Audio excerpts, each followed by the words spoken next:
One of the things that I've always looked at was, how do you know I'm doing okay? And when you hire a trainer or you work out on your own, some of the time you don't really see the real data. I don't know how you can see real data without embedding force plates, because optically a person may look okay performing an exercise, but until you see the pressure, how they're handling the lift, you really don't know. So getting real-time data is very fundamental to everything Oxfit does.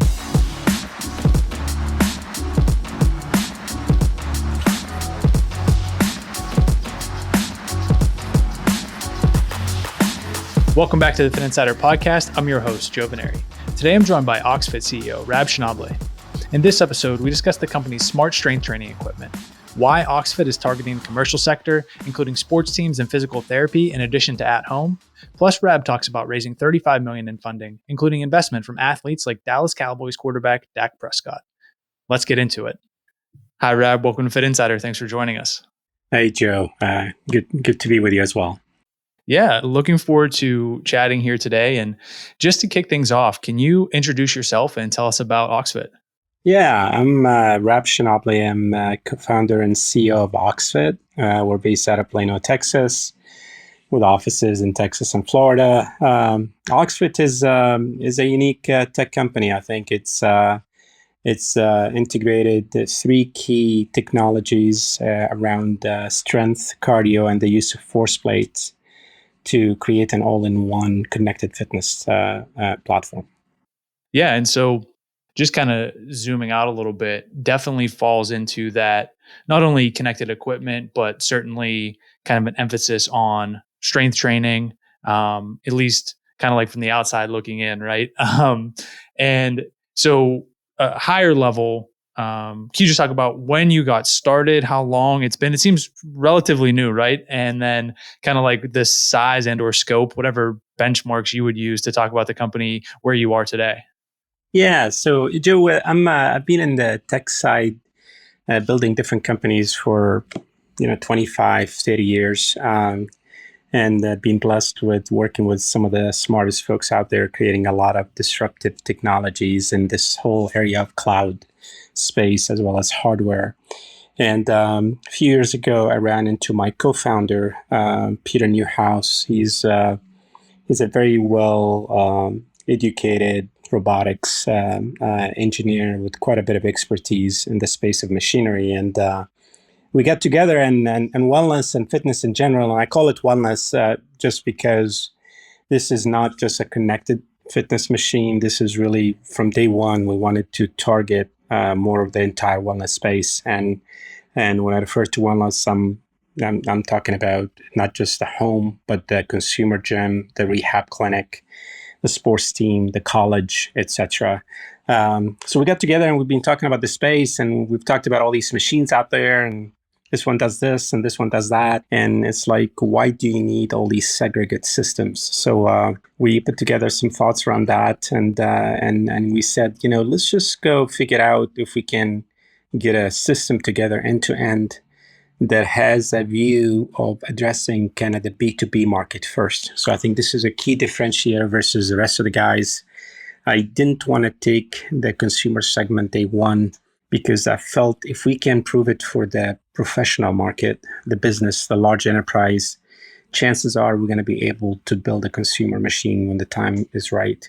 So we went for what I call the more difficult problem, the problem that actually requires a little bit of more of a science and actual data versus a machine that optically looks great and potentially you can use for strength or cardio.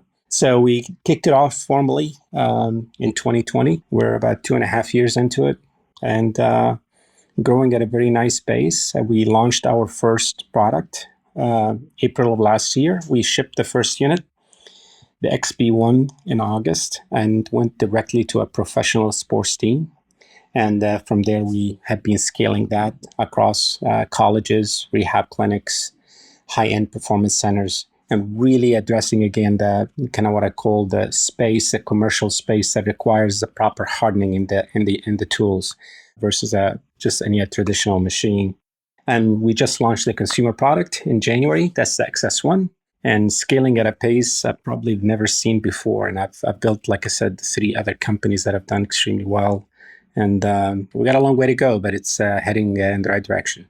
Yeah, it's definitely exciting. And hearing you talk about it, right? When you think about this market, and you can kind of, fill us in whether the intention all along was looking at the home fitness space, like I think a lot of these companies were, and saying, hey, we're going to disrupt this market and, make maybe just specific to strength training, like a smarter dumbbell, or condense an entire gym into one machine, or create a way that you can measure your performance and simplify strength training. But then there's this entire other side, which was, hey, you have the rehab clinics, the sports teams, the commercial gyms that are already spending tens of thousands of dollars on the equipment. And while maybe the bikes and the treadmills and the stair climbers over the years have gotten various upgrades, it was still the same kind of strength setup in gyms and rehab across the board.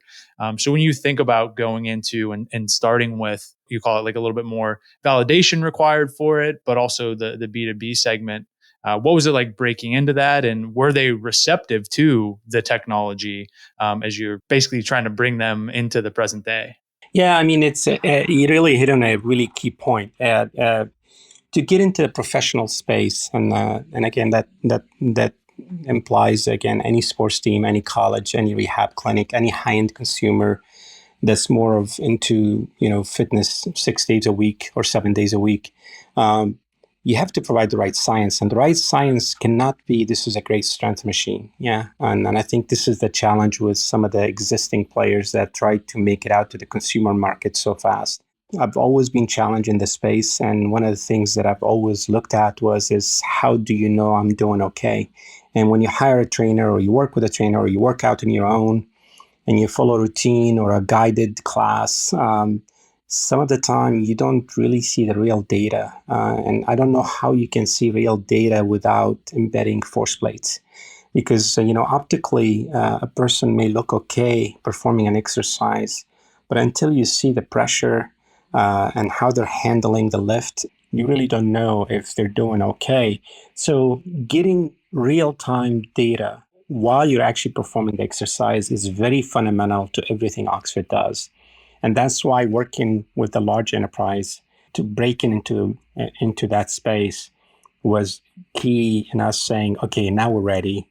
We brought the right science, because chances are if I convince a professional athlete to exclusively use this machine for their training, if I convince the like of Dr. James Andrews in sports medicine to say, I need to deploy this across my rehab, most probably I will address the consumer market. And it became more of a form factor. So after we launched the XP, and by the way, it's been quite successful. In fact, there's more orders in than we're trying to catch up as fast as we can, delivering to the enterprise market. Now we came up with a new form, and a form that integrates really, again, cardio, strength, and force plates. It's going to be the first home machine that has integrated force plates into it. And all the science we learned in the B2B and all the hardening we had to do for the B2B, now we're bringing it to the home. Because the home client is just as smart as the professional athlete. They want to have access to the same tools. You don't have to be a professional athlete to be able to train like a professional athlete. The XS1 can do that today. Yeah, I think with that, and when you talk about the form factor, if folks haven't seen it, it's a big machine. And especially with the force plates, so it's kind of like almost like a deadlift platform with the rack on top of it. I know there's a bench that maybe it comes with it, or you can buy separately. But certainly a lot of the shots I've seen has the bench included. And so in the kind of commercial segment, not a huge deal. Like I said, the weights already take up a pretty significant portion of any space. But in the home, can you just talk about how that's been received and how you think about, making that accessible in the home where somebody doesn't have the space? Yeah, I think so. So the XP1, by the way, just to be clear, the XP1, the professional machine, is 6x8. So it's still, actually, there's a lot of homes that have it, but that's not meant for the home. Again, that's meant for the B2B, where you have, 100 athletes going at it, multi-user, the whole concept of, multi-athletes can work out at the same time. The consumer machine actually is very, very space efficient, because it's when it's folded, the width of the machine is 1.5 feet. That deck only comes down if you actually want to do deck exercises, or if you want to get in your bench, or you turn your bench and turn it into a rower, which is a standard rower size.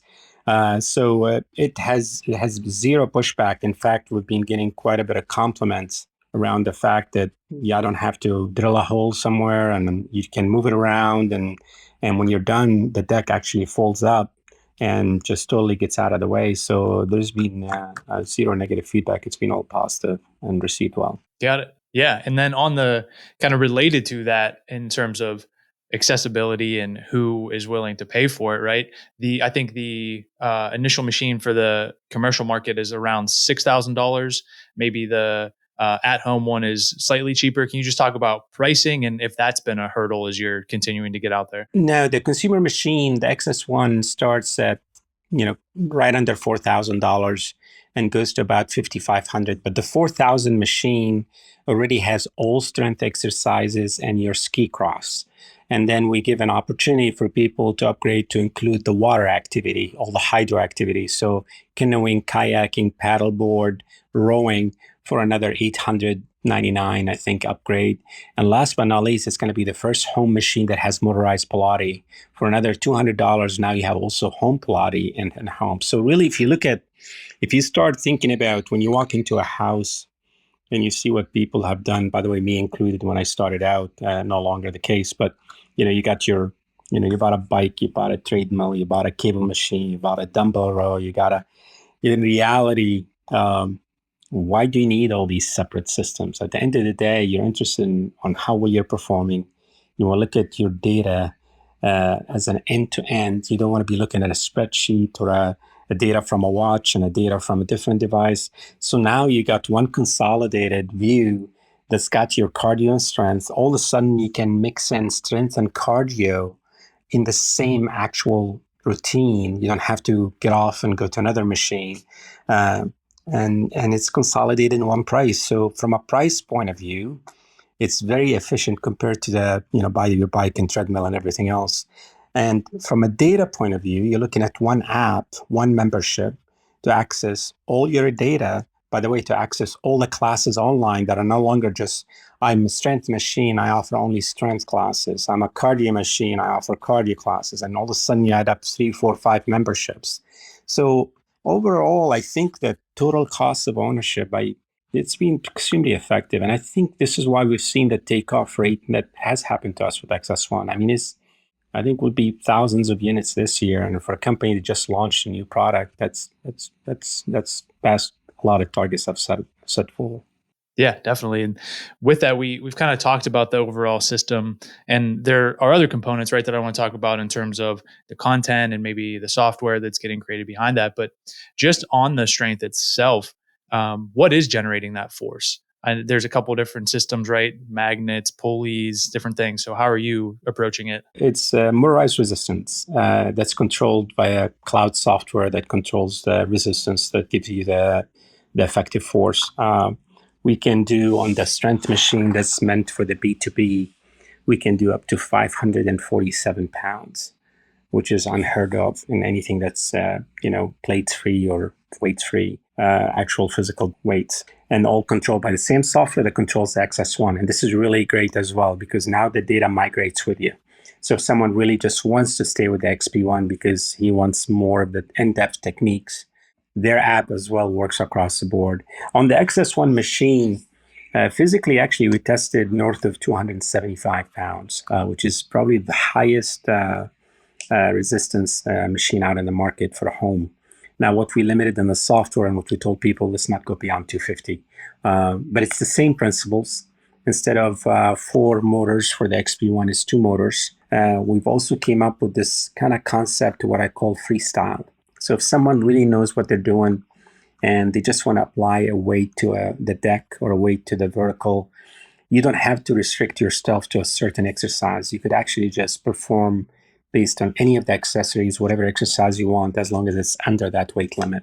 So it gives people the flexibility. So all of a sudden, while you're rowing, you can turn your arms over and start doing your curls, sitting at your rower seat. I mean, just think about the creativity. So now fitness becomes exciting.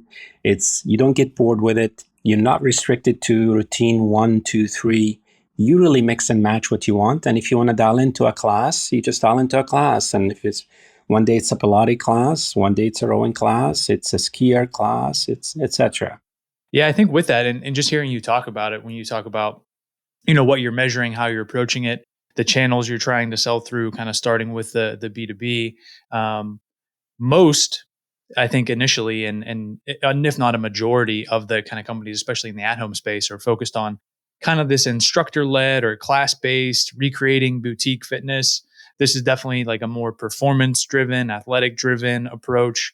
So how does that translate into the content? What am I seeing as a user subscriber, and how do you develop that talent in classes or coaching, whatever it might be? Yeah, so one of the things that, again, back to thinking about the principles B2B, if you think about B2B aspect, whether you're a patient listening to a physical therapist or you're a professional athlete working with a trainer, another principle that was there day one for us is the two-way communication. So most platforms that put things out there so far, it's a one-way audio, one-way video, right? You're dialing into classes. You know what? We do all of that. And there'll be plenty of classes. In fact, the machine ships with more than 2,000 hours of content and all the things that you see. But since we had to support the ability for a coach to pop in and actually look at the client while they're training, or the athlete, or the patient, or the sports doctor, and look at their stats real time and actually try to adjust their movement or make their changes. We brought those same principles on the consumer machine. So down the road, we're going to see things like people actually competing with each other. So I don't have to dial into a class. You don't have to dial in a class. You have an access to an XS1. I have an access to an XS1. Let's say you and I want to row against each other, right? Now we can, right? You watch my stats, I watch your stats, and we go out there and compete. So we embed quite a bit of software to enable the machine to actually respond to a two-way type events versus just listen to a teacher, right? And that's a plenty good for everyone, and we're gonna do that. But why can't we compete, right? Again, that brings the fun aspect. And every person, the bottom line, they're a competitor. It doesn't matter if you're a professional athlete or not. So now all of a sudden, again, one less becomes fun. So competition is something you're gonna see on the XS1. That's gonna be a lot of fun. Yeah, it sounds super exciting to think about. When there's obviously the kind of cardio capabilities, but even bringing that to like the strength training world, it doesn't really exist to be able to Correct. have those stats and go back and forth and compete.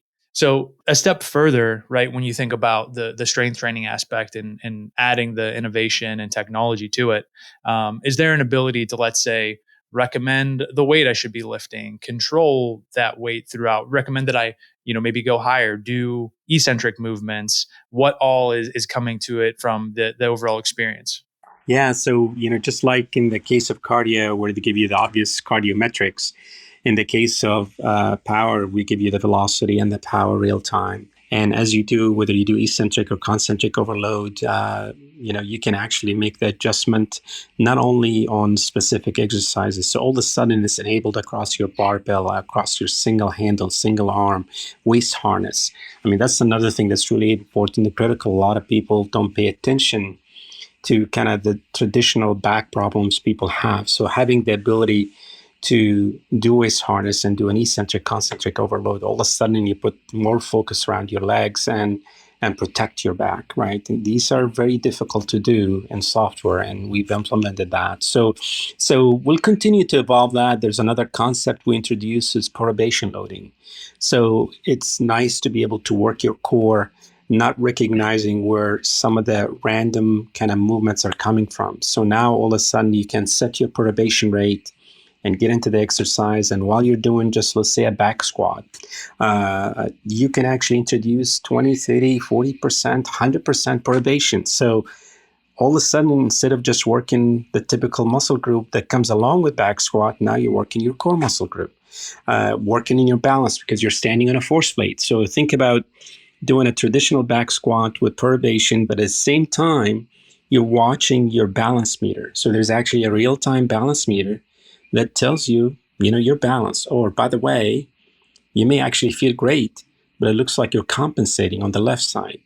All these metrics are really important because now you know about the problem early versus after the fact, if you have a problem. Yeah, a couple things that we've talked about so far, or rather, it's come up a couple times.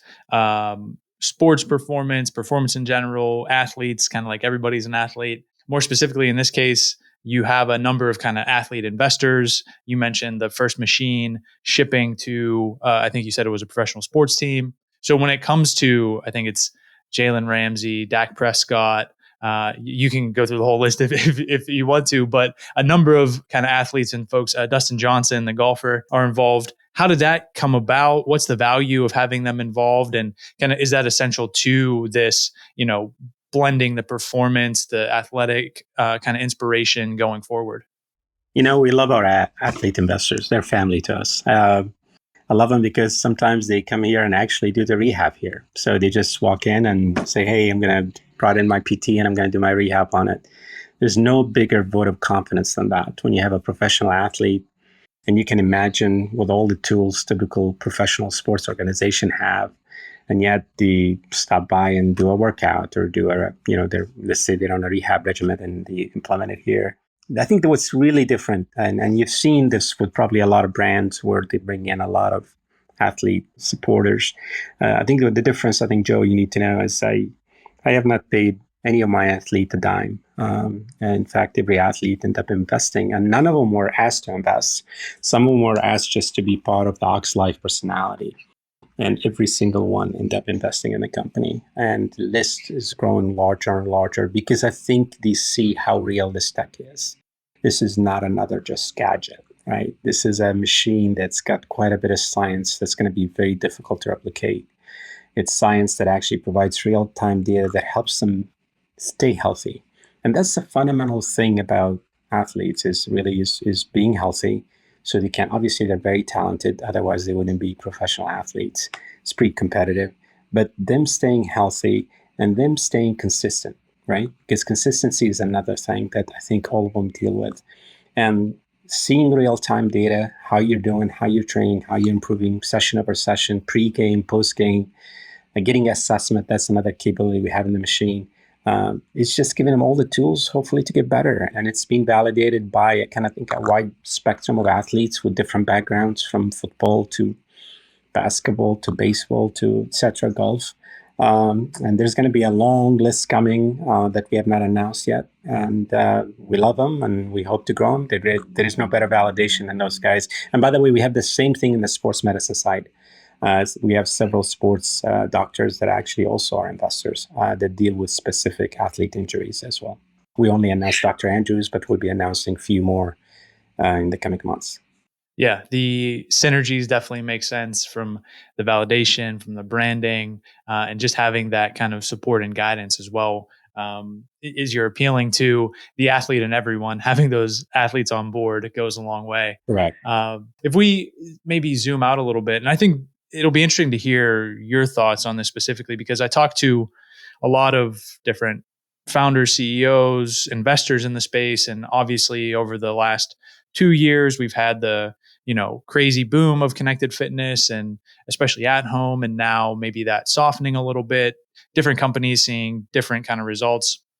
You going to the kind of B2B market initially, right? It's maybe not as huge of a swing in terms of that pendulum. When you think about now, most of the conversation centers around like, hey, it's going to be an omni-channel experience or some type of hybrid experience where people work out where they want to. They want the convenience of at home. Maybe they do go to the gym. Do you see that as being part of Oxfit's strategy, that I would use the same machine at home, maybe at the PT, and then at the whatever the gym is down the street? Or do you think it's going to be more siloed and you just have a presence kind of in these different places? You really hit on a good spot, because I think most of the machines out there honestly capitalized on the pandemic, and where we thought, and you see articles still that are 1 or 2 years, some of them maybe even on your show, that talk about how everybody coming home and they want all the tools at home. And to me, I don't understand why there should be a difference. To me, if I'm a member with Oxfit and I bought an XS1 machine and happened to be in Dubai, I should be able to scan my barcode. And if I see an XS1 machine that's in a gym or a hotel, and all of a sudden that machine looks like my home machine. And when I'm done, I scan the code again and it logs out, right? So to me, is this whole, this is a home machine, this is a rehab, this is a I don't know why the differentiation, but I think they had to draw that differentiation. And this is again why we picked the more difficult problem day one is you cannot take a consumer machine and make it a commercial grade machine. A machine that's used by a family is a whole lot different than a machine that's used by 100 pro athletes or used by a college student body or used by a rehab clinic in a hospital. You can say it is, but it's not. There's a thing about hardening the software, the hardware to be able to handle multi-user accounts, multiple profiles, keep track of the data, keep track of the traffic, just simple traffic usage, right? When you have 100 different people getting on it in a day, or 1,000 for that matter, versus again, a family of five that may use it 3 times a week. So what they're having to do is kind of, what can we do to reboot what we have so we can handle the traffic now that people are going back to the gym? Lucky or not, this is why we said, let's just go after the enterprise day one. If I can't figure out the difficult problem, I can do the mass household problem. And I think that's proven out to be extremely valuable for us. And that's why we're in a growth phase versus some of what you've seen where people are going a little bit backwards. Yeah. Yeah, it's super compelling. And you mentioned that being in the growth phase and in some ways not being able to keep up with demand, which is a great problem. Right. But I think to this point, relatively, you've raised 35 million, at least at what's public. That's fairly conservative given what you're building in terms of hardware and technology. How have you done that? Yeah. With that funding, and how do you think about continuing to finance the business going forward? Yeah, Joe, I've been around for doing tech companies for 30 years, and you got to protect your shareholders, and you got to not spend ahead of yourself, and have proof points along the way. This is a company that's actually generating sales and cash in the door. We control our burn. We're in a growth phase. We have orders across both product lines. And by the way, our margins are pretty healthy. We're not having to do a lot of specials to do specials kind of thing. And we're managing, right? So and access to capital, that's not going to be an issue, right? But right now, so far, we have not announced all the raises, but we've announced the close of roughly 35 million in capital, and we'll continue to raise the money as we prove ourselves to our shareholders. And so far, it's been a good run, and we're going to continue to go after it. But the amount of capital raised has nothing to do with the health of a company. It really has nothing to do with it. Yeah, absolutely. And maybe one more related question as we get towards the end of the conversation, as you think about, continuing to build going forward. You mentioned the financing being part of that. Obviously, building this hardware and shipping it during the kind of unknown times of the pandemic. How have you navigated supply chain and manufacturing? Yeah, it's going to be like a repeated theme. So for us, again, to go after the enterprise traffic, one of the biggest decisions we made, we're going to do manufacturing here. So our first manufacturing facility is actually in Texas. It's 25,000 square feet in Texas. This is where the XP is manufactured. And the first 1,000 XS1 units are built. And we're going to continue to scale that. We're going to offset that by other facilities as we need to. But day one, to make sure I control the quality, and this is really comes from, again, building one or two or three companies, is we said we're going to do it here in the country, and we're going to do it right. We're going to make sure we don't have any quality issues, and that's proved to be extremely valuable right now, especially with all what the pandemic caused a lot of people, unfortunately, and delays and shipments and shortages, but supply chain shortages are out there, and we have the same challenges probably that others share. But at least I can control the manufacturing and delivery aspect of it. Yeah. So that also has proved to be very helpful for us. Yeah, for sure. And then the last one before we get you out of here, if we were to, we talked about quite a bit today and thinking about where you're going from a demand perspective, from a product perspective, continuing to scale. If we fast forwarded a little bit and got into the second half of the year, is there anything on the roadmap or radar that you're particularly excited about or that we should be on the lookout for? Yeah, so along with just scaling everywhere across both consumer and business segments, I think you'll see quite a bit of fun around content and gaming. that's going to be unique to the market and unique to our solution. And we'll be announcing that probably toward the second half of the year. It's great. Yeah. It's exciting to see more kind of Yeah. modalities and approaches coming to the space. So we'll definitely be following along and probably covering that as the news comes out. And for anybody listening, we'll get you out of here on this. Where would you tell them to follow along or potentially keep up with what you have going on? Yeah, so two things. Follow us on social media at Oxfit Inc. and also at oxfit.com. And we'll continue to update everybody. But thank you, Joe, for taking the time as well. And enjoyed very much the conversation. Yeah, likewise. Thanks for joining us. Cheers. Bye.